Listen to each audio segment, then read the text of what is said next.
Hi, it's Lucy, and today I'm here to do my last catch-up wrap-up. These are the books that I read in July, and then after this video and after my December wrap-up, I will have wrapped up all the books that I read in 2020, finally. So in July, I read 11 books, but 6 of those books I read during a specific reading vlog, which is already on my channel, and probably if you were around back then, you would have already seen it, but it will be linked down below. But I'm not going to be talking about those books in this video for the sake of brevity. So I have 5 books to talk about in this video, and yeah, let's just get into it. Cinderella is Dead by Kalynn Bayron.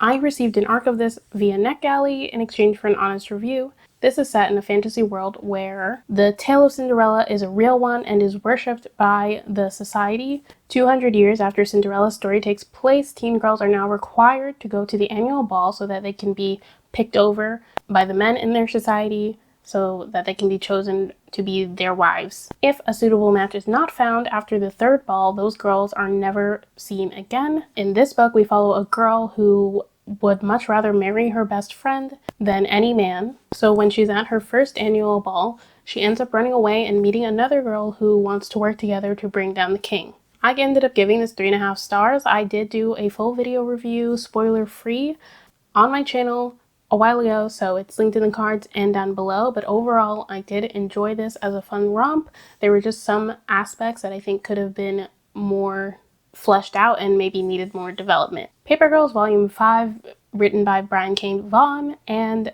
illustrated by Cliff Chang. This is the 5th volume in the Paper Girl series. This was kind of hard to review because I did review the 6th one in my last catch-up wrap-up. I guess that's my fault for doing these videos backwards.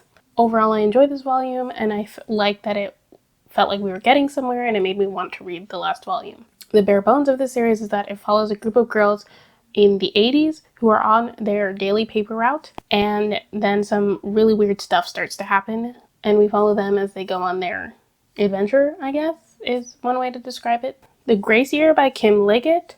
I received an arc of this book from Wednesday Books in exchange for an honest review. This is set in a dystopian society where women are regarded as second-class citizens. What's new? The women and girls in this society are told that they have the power to lure grown men from their beds and to drive other women mad with jealousy. Because of this, the year that the girls turn 16, they are sent away for their grace year so that they can release their magic away from the rest of the town and society of this book. However, not every girl comes back from their grace year. And in this book, we follow one girl, Tierney, during her grace year, as she discovers exactly what's going on. So overall, I gave this book 3 stars. I was really enjoying it up until halfway through, and then something happens that kind of changed how I was feeling about it. Not kind of, it did change how I was feeling about it, and just the rest of the story I didn't like as much.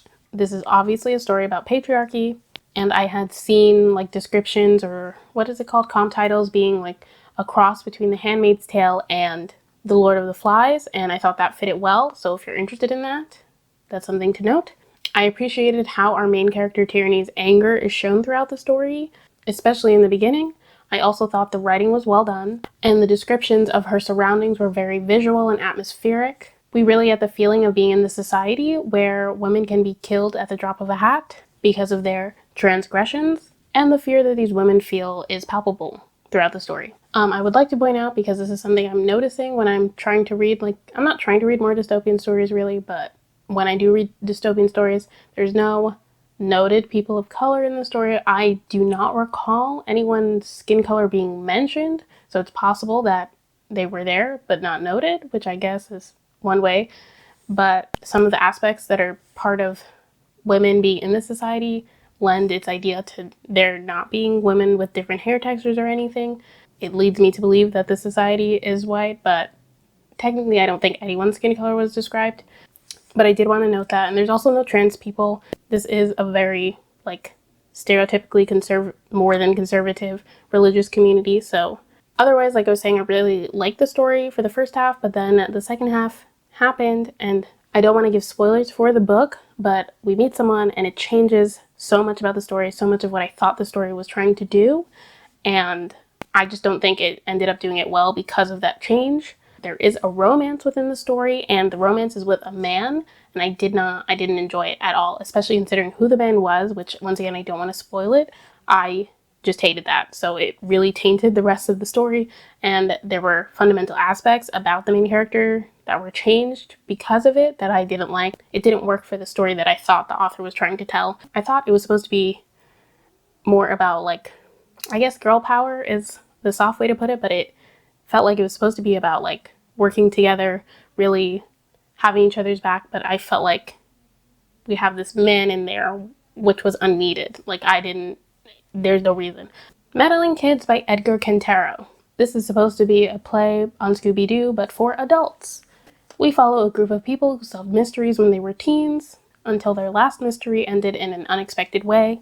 Now we follow them as they're adults who've grown apart from that friendship, and they've all dealt with the impact of that last case differently. One is on the run and is wanted in at least 2 states. Another is bartending and working on a serious drinking problem.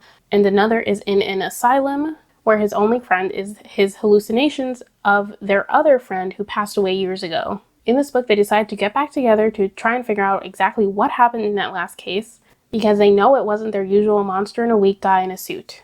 And maybe it was actually something supernatural. Okay, so I gave this 3 stars. This was one of the weirdest books I've ever read. It might even be 2.5 stars, actually. I didn't really sit and think about it. I gave it 3 stars because I was engaged, but it was still bad. So, I don't know. Like I mentioned, this is kind of a Scooby-Doo, not retelling, but just like it's clearly inspired from Scooby-Doo, and all the characters are kind of one-to-one with the characters of Scooby-Doo. So the Velma character is a lesbian, and her thoughts, especially any romantic thoughts she had, definitely read like a man writing a butch lesbian, so I was not a fan of that. It just felt like most of the things she did felt like weirdly sexualized, or just even things that, you know, should have been sexualized. Like, if she's having sex, it should be sexualized, but it just felt like it was written like a man wrote it. We get perspectives from all 3 of the characters that we see, and sometimes the dog, which was supposed to be funny, but it was kind of weird. So that, like, really colored how I was reading her perspective. I thought the story was interesting at first, but then it took a turn that makes you go, huh? And then it just keeps going. It just keeps going and taking those turns, and you're like, why are we doing this? What is the point now? How is this, not even how is this possible, but like, why? Why bother? Everything becomes increasingly more and more convoluted for no reason. There were some funny bits and pieces, but the references to Scooby-Doo just became tiring after a while, because you can tell that the author's trying so hard to make this the raunchy adult Scooby-Doo, and it just doesn't work after a while. There's also like a ton of insensitivity, like I mentioned, with the Velma character. There's also the Shaggy character, like, is the one who was in an asylum, and everything surrounding that I don't think was treated well. I think there are some references to like not negative portrayals of mental illness, but just the way other people who were there are referred to, I think was not handled well. There's also some insensitivity towards Native Americans, which, you know, feels like it comes a little bit out of left field. And yeah, it was just overall not really a great read. And lastly, we have What Goes Up by Katie Kennedy. This follows Rosa and Eddie as they, along with hundreds of other teens, apply to NASA's mysterious multi-world agency.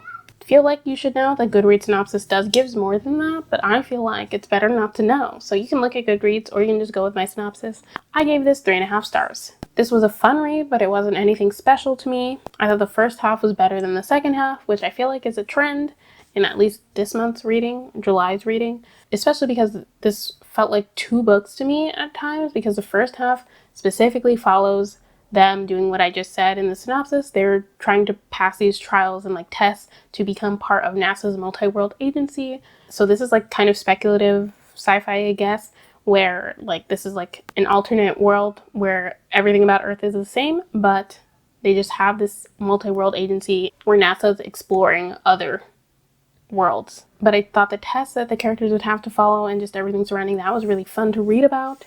And the second half of the book is after the test, and I feel like it kind of gives away what happens, the synopsis, and so it takes away any stakes you have for the tests. Even now, me just telling you that, I feel like it takes away stakes, so I don't love that. But yeah, the second half felt like it didn't need to be there almost. Something, I guess, interesting happened. It just was really unexpected, and it felt like it came a little bit out of left field. I didn't really like that part. All of the characters felt kind of flat to me, which I think is why I enjoyed like the test taking part, because I like having those puzzles and stuff. And it also felt like the characters read younger than I thought they should have. The characters in this book are supposed to be 17 or 18. They're either seniors in high school or just graduated high school. I don't remember right now.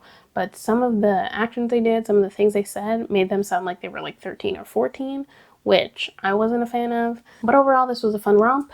It just fell flat to me. So those are all the books that I had to wrap up for the books that I read in July. Thank you so much for watching. If you like this video, please be sure to give it a thumbs up. If you have any opinions about any of the books that I mentioned, leave them in the comments down below, and leave me a heart emoji in the comments as well. Any color, any heart. Thank you so much for watching. Subscribe to my channel if you haven't already. Follow me on my social media, which is all in the description box down below. I will see you in my next video. Bye!